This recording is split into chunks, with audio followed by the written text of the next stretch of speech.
Yes, and we are live. Hello, real estate rock stars. I hope your Wednesday is going well. Your host Hannah is here, and today I was super excited when Coach Linda Brown agreed to jump on a really quick and very effective jam session because it is all about taxes and the tax season is on. And I know, Linda, that this is your busiest season, and to carve a time can be challenging. So thank you so much for joining us today. Oh, you're so welcome. I am so sorry I delayed us getting started due to technical difficulties. Thank you for having me, as always. Absolutely. Well, no problem. So let's go straight to the two questions I pulled, and one of them is, and that's actually something where I need a help, how to find a good CPA. So that's a question number one, where obviously there will be some subcategories as well. And then a question number two, it's very typical. What do I need to prepare for taxes? Because there might have been some changes in law, changes, updates, and I think staying on top of it, it's extremely important because, as you say, can I quote you? It's not about how much money you make, but it's about how much money you keep in your pocket. That is true. Did I get it right? Totally true. The first question, I want to do a clarification. Okay. You don't always need a CPA. Huh. A CPA is a certified public accountant. There are many, many, many people that do your income taxes. Okay, so most people can hear of enrolled agents. You have things like H&R Block or Liberty Tax, or you have your TurboTax online. So the best thing that I can say in finding a tax preparer for you and your business and your personal is to know what you need. So first step, do you need your personal taxes done? Yes or no? Do you need a small business tax return done? Yes or no? Do you need a larger firm done? Do you need a nonprofit done? What type of tax return do you need done? Now, the ones I just mentioned were income taxes. There's also things like sales taxes or business personal property taxes or fuel taxes if you happen to have some type of trucking business, or IFTA taxes, international fuel tax. So the first step is figuring out what you need. Uh-huh. Wow. Okay. So we're starting from that angle. I knew it's coming, knowing you. So can we narrow it down? I know you have great expertise with working with the real estate agents and brokerages, and you know what they typically will need. So can we go that path? Okay, we can, because now an agency and a real estate agent are going to be actually two different things. Huh. Okay. Keep on. Okay, because most agents are single member LLCs, or they may be small S corps, or they might be doing business as sole proprietors. And for those, any enrolled agent who is used to working with real estate agents and the deductions that are needed for real estate agents and small businesses, right? So you want somebody who's familiar with what you're trying to do. I know you're a stager as well. And somebody who can do real estate income tax returns is completely different in most cases than somebody that can do staging tax returns, because a real estate agent does not have inventory and a staging company does, right? So you really need to figure out what is your firm and who are you with. So in my opinion, most enrolled agents can do your tax return as a real estate agent. Make sure that you talk to them beforehand, ask them to give you a planner. And what's in the planner, right? Well, make sure that you keep any assets that you purchase, any leases that you sign, any contracts that are going on, your landlord, anything that you're really major purchases that are long-term purchases, they're going to need. They're going to need any personal information, because everything flows through down to your personal. So do you have mortgage paperwork? Do you have insurance paperwork? Whatever they need, you need to gather for them. So most tax preparers are going to have a planner that they will give you that you go through page by page and check off and yes and no. Are you a foreigner? You know, do you have banks in foreign locations? Do you use cryptocurrency? You need these questions answered. So if you can get a planner from your tax advisor, so much the better. Okay, is it something what you get at the beginning of the year or at the end of the year? Is it like the planner will be for the past year? Can I get a planner for this year as well, or? So my CPA sends mine out in January. Wow, okay.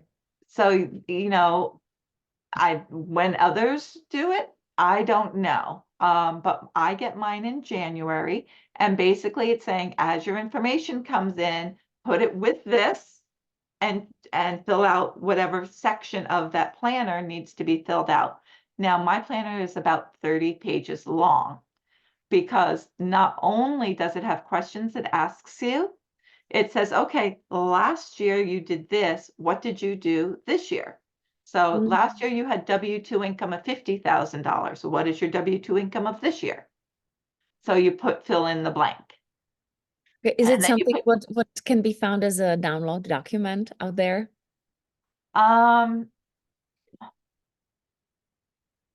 I don't know if there's a downloadable document. I know that last year I created something for you, which kind of I went through my planner and kind of looked and said, okay, what's there and gave it to you. So I don't know if Roseanne behind the scenes still has access to that. Maybe she can hook it onto our notes here. But really what you want to do is put in, you know, your profit and loss in your balance sheet, not just for this year, but you want this year compared to last year.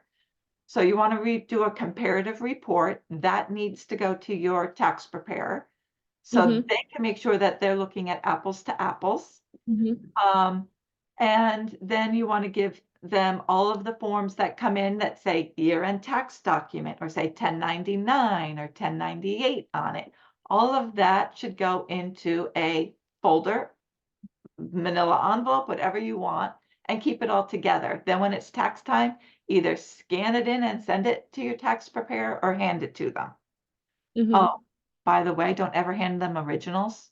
Always give them photocopies. Keep the originals because if you get audited, you need the documentation, and there's no guarantee that if you give them originals, you'll ever get them back. That is true. If I can chime in, another, by the way, learn from experience. Have a couple of these manila envelopes around, like one in the office, one at your home, because as the paper is traveling, it's just easier to have some certain location where you can just put it in, and then at the end of the year you'll find it. Right? Remember when we started to work together, 2019, I had a shoebox, or actually a couple of them. So getting into small, tiny micro habits is extremely important. Yeah. So especially for realtors, I actually recommend that they have an accordion file that they keep in their car because that's where their office seems to be. It's You know, true. they go to a restaurant to meet somebody, they have a receipt. They have gas for their car, they have a receipt. They're, oh, let me stop by and pick up. They have a receipt. Yeah. So definitely, if you're in your car all the time driving around, it's a really good plan. And they do have those small little ones that are like check size ones. So you can just put one in every month, just put them in. Yeah. Yeah. Okay, hold on. We've Okay. pivoted. Let's go back to the question number one, which is my burning question. How do I find a good CPA? So I'm All sure my right. CPA is not watching, so they don't know that I'm shopping around. So And you know that with couple businesses, I cannot go to HRI and H&R look around. Block or Liberty Yes, Tax. yes, I really would Those are like the two in someone my I can area, so trust. those are the two I know. So I'm sorry. I'm going to change the question. How do I find a tax preparer for me? Yes. There's certain requirements that I think are essential. And I'm really sorry for the small people. When I say small people, you yourselves are not small, but the smaller firms that are sole proprietors, tax preparers without support staff. What I Smaller found, businesses. Yeah, we are not using small people. so I will switch it to smaller businesses or sole tax preparers. What I found during COVID scared me in that I had people that did not have tax returns done. They had handed their stuff in to their tax preparer and they just never got done because the tax preparer got ill. In one instance, he closed up shop and took that paperwork with him when he closed up shop, so they didn't even have their stuff. Wow. So why he closed up shop, I don't know. I don't know if he got sick. I don't know. So I'm going to recommend that you go into your Google search or talk to people that you know in your industry, see who they work with, then interview them. Mhm. In my opinion, you want at least 2 certified tax preparers. To interview. Well, companies. You want firms that have at least 2 certified tax preparers, which Okay. usually means that they have 1 or 2 junior people working with them and an administrative staff. So you're looking at a firm of 4 to 5 people minimum. Hmm. Okay. Um, you want to interview them. You want to make sure that they have done similar businesses. Don't say, I'm part of a larger team and I can always get questions answered. Well, that's great, but you know what? In the middle of tax season, when they're really busy, unless you come up with the question to ask them, they're probably not looking for questions to ask you. So you want to make sure that they're familiar with your type of company that you're And running. I think that's what I'm experiencing, that they are not coming to me with ideas how to make it more effective. And they just take what I give them, don't question anything, and just prepare it, you know. So that's, yes, I would like a little bit more Right? So if activity you from went them. with a specific question and said, I want to know an answer to ABC, they're going to go out and try to research that question and give Mhm. you the answer if they don't know it. But they're not going to look up and say, okay, well, how does a real estate operate and what extra deductions do they get? That's Mhm. not something that they'll necessarily look up. Now, granted, you always have that outlier who's willing to do that. Um, but to offer grace and courtesy, tax preparers have 2.5 months to start preparing half the tax returns that need to be done in this country. 2.5 months to do all, you know, everybody, right? Three Mhm. and a half months to do everybody. Yeah. And then people wonder, well, why are they getting put on extension? Well, look at the number of corporations and sole proprietor business owners out there today. You have all year to gather your information. They have 2.5 to 3.5 months to prepare it. Yeah. So it's really important that not only do you find somebody before tax season, so right now you're talking about using whoever you had from last year, this year, Mhm. in April and May, start looking for next year. Yep. That's Okay. And in reasonable. doing I that, would not look for someone right now. I think that's totally reasonable. That can be a bad switch. that can be a very bad switch. Now you might have to, your preparer from last year might not be out there. It's usually a first comes, first serve on preparing tax returns. So meaning, well, they did my tax return last year does not necessarily mean they'll do it within the time frame this year if you're getting things to them 2 weeks before tax deadline. Yeah.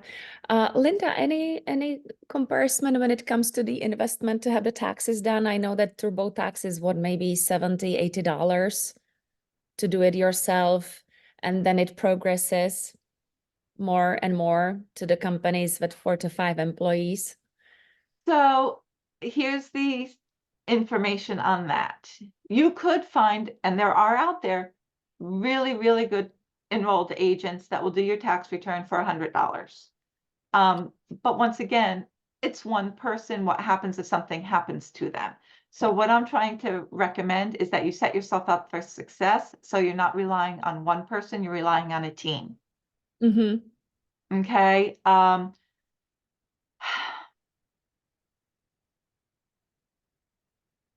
Yeah. Okay, spill the beans, please. I'll keep it secret. So really, the funny thing is that tax preparers are human. Yeah. They're human. They make mistakes. If you hired, and I do not do tax preparation anymore. I used to in my past, but if you hired me to do them, I can't do everything that's coming in. I'm Mhm. relying on my team to do it, and then I'm trying to review my team before I hand it off to you. It's just a lot of work. They're Mhm. human. Don't expect perfection, Mhm. okay? Because they are human and humans are not perfect. All Thank you. right. Thank you. Um, we are humans. We make errors. Yeah. So part of the responsibility on tax preparers is they always send it to you for review. Hannah, Okay. I don't know about you, but when I first started in this business, I said, not this business, in my boat dealership, I said, if the tax preparer did it, it must be correct. And I signed it. Me too. Okay.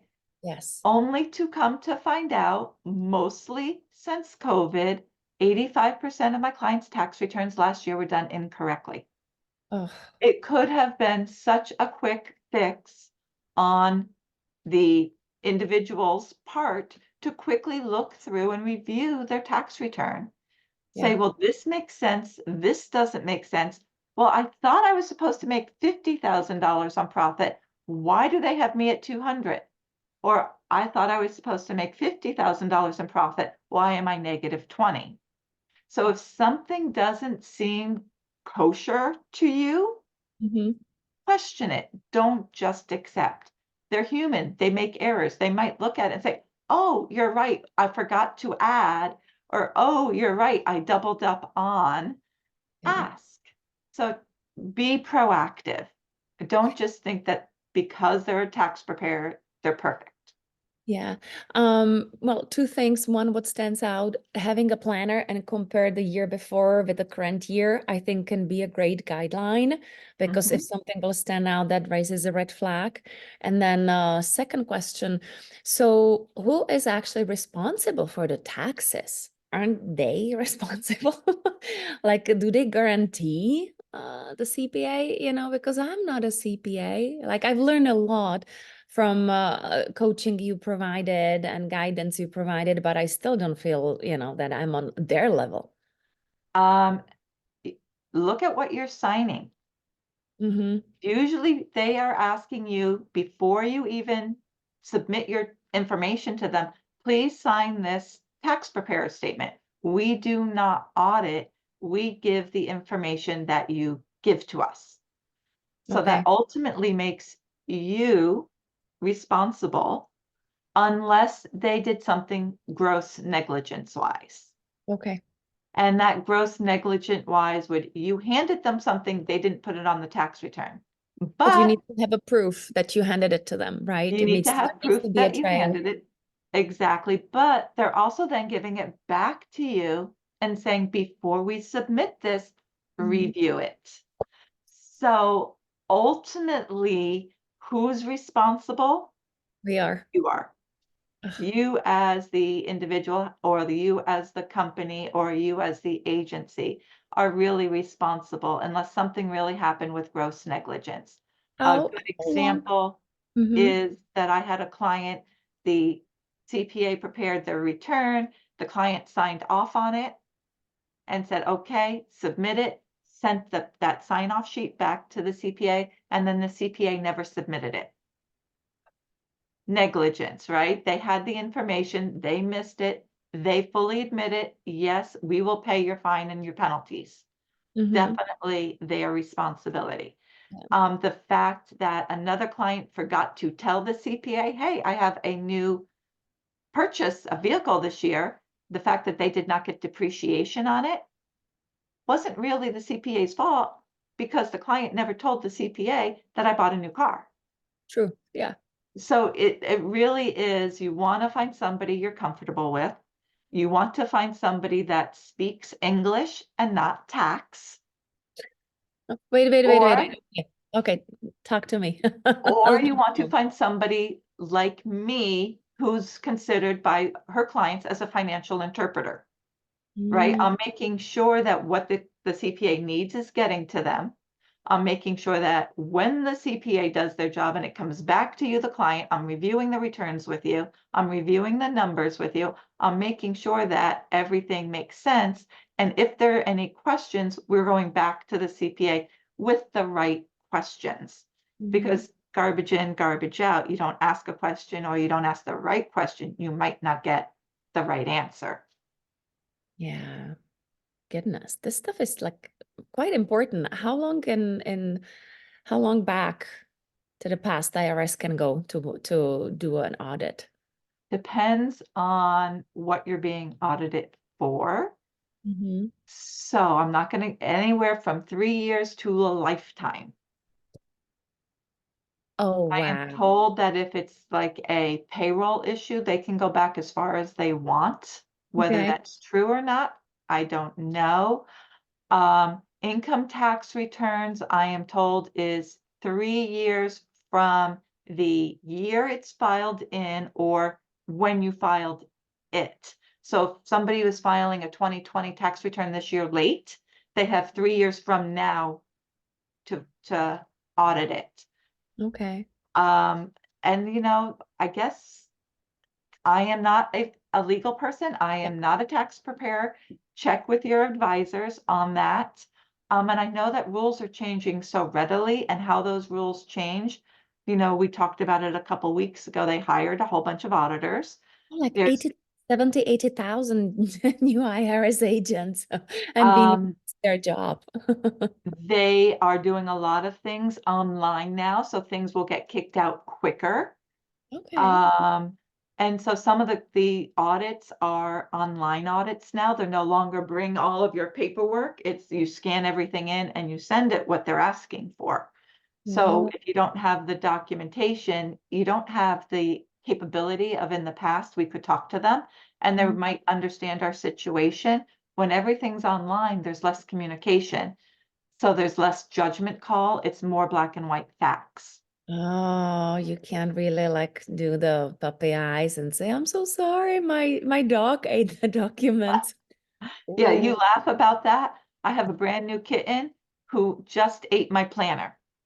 I'm You're like, so I'm really glad that it wasn't anything important. So now with this new kitten, I am putting everything into Ah, drawers so they don't get eaten. But yes, scan things. Make sure you have documents. Make sure you have backups. If you give originals to somebody, make sure you keep the photocopy, or better yet, you keep the originals and send them with a photocopy. yeah. You- Let me just say something else, if I may. Yes. The reason that a business owner keeps their books, in my opinion, the smallest reason is preparing your income tax return. Yeah. The biggest reason is trying to make your company profitable. If you Mm, don't know what's happening during the year, it's hard for you to make financial changes. amen to that because numbers don't lie, right? Numbers don't lie. So taxes right now are important. Um, It's important. You are one of my clients. You've just received an email from me on February 4th saying your books are ready for tax preparer for the year. Um, so the other thing, in my opinion, is whether you're doing the bookkeeping, doing the accounting, or you as a business owner, why do you want to have the weight hung around your shoulders to get your taxes prepared? Because that means last year is still with you this year. True. So I understand that some people say, well, I'm going to owe a lot of money. Hmm. Okay, so wouldn't it be better to know how much you owe in February or March so that you can save up for it? Even if you file the extension, you can then be saving to pay that extension, right? Hmm. Whereas people who wait until September or October to have their taxes done, then they owe. Well, now you've gone through a whole, basically another year, and you didn't know how much you owed. So how can you be working on saving for last year's taxes while you're now in this year and you should be saving for this year's taxes?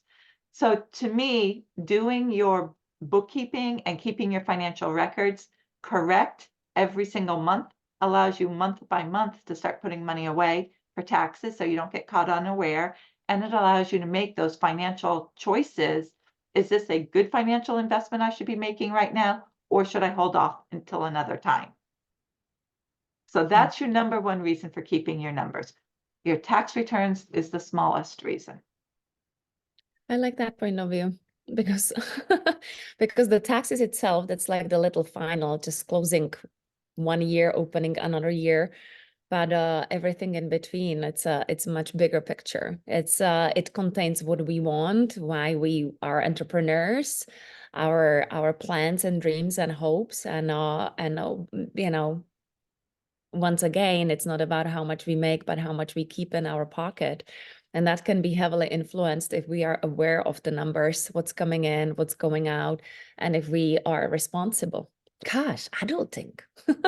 And to add to that, how much we keep in our pocket, building up debt by putting things on a credit card versus money in your pocket is not good. So we want to increase the amount of money in your pocket, decrease your debt, and whatever your income is, your income can be. I think we've talked about this before. I had a client that made between 10 and $11 million who was losing $250,000 a year, was 90 days away from having all of their assets taken by the bank and shutting down, versus a year later after working with them, they were only making $6 million a year, but they had $1 million in profit. So Wow. more money coming in the door does not necessarily mean more money in your pocket. That's true. Yeah, that's like a Yoda advice. You kind of have to sit on it, think about it, that it's not really important to grow big, big, big, but to grow in a flexible way and adapt to market and whatever is happening, and reviewing the numbers monthly, at minimum monthly, right? Exactly. So when I first started this business, I made $15,000 the first year. 13 of it stayed in my pocket. Mm. Okay. Now I will gladly say that my expenses, now that I have multiple employees and I have contractors and I have software, far exceeds $15,000 a year. So I Yeah. have to far exceed making 30 to actually come out with the same amount of money. Mm. Yeah. So not bigger is not always better. Mm-hmm. Oof. Did I This answer enough tax questions today without being too scary, Hannah? Well, I'm gonna check with Roseanne if there is any question. I definitely got my daily dose of Linda's advice. Um, Well, I let me add one more thing, if I may. Yeah. To Oh, fully absolutely. answer your question, how do you find a tax preparer? Look over Google. You may find that somebody in Texas specializes in your industry. Don't be afraid to use them if they work with people in your state. In Uh, your state, right? Do they need in to your be state, they can certified? only do tax returns if they're certified licensed. I'm not sure exactly how that works in your state, but if they specialize in your type of industry, so much the better. They don't have to be down the street. And you're better off with somebody in your industry than Joe Schmo down the street. Or, hey, I've known their family forever. They did my true story. They did my parents' tax return. So when I grew up and graduated from college, they did mine. And now I have a business and they're doing my business tax return. Yeah. Problem is, this is a personal tax preparer. He's never done a business before. He's just doing the business as a favor. So he knew none of the tax laws that went with the business. So just because they're down the street or they've done your taxes forever does not necessarily mean they're the best person to do your business returns. And that might be a problem. So I would definitely avoid family members because you don't want to have a bad blood in the family, and look for a specialist, right? If you have a toothache, you go to dentist, you don't go to eye doctor. So based on the size, I think that's very smart to look at the correct expert in accounting and taxes. Phew. Okay. So thank you so much, Linda, for your time. This was once again excellent. Guys, please don't be afraid to submit any questions regarding taxes or bookkeeping. Well, taxes, obviously, if Linda can, she will answer. If not, knowing her, she will look for a way how to shed some more light on any type of a topic related to finances, budgeting, planning, bookkeeping. And did I miss anything, Linda?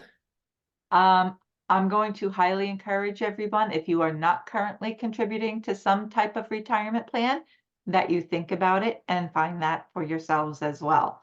Because as sole proprietors, we do not have the luxury of somebody offering us a plan. We have to now set them up for ourselves. And that would be a great thing to do right now at the beginning of a year, actually. And just, you know, it can be as little as $100 a month, right? Do you agree on that? It can, and the thing is between now and when your taxes are filed, you can probably contribute to an IRA or a Roth IRA for last year. So that means that if you're starting this year, you can basically double the amount that you're doing. And that's another tax deductible item on the list. Depending upon how you set it up, IRAs are income tax deductible, Roths are not. Mm-hmm. Whole different story.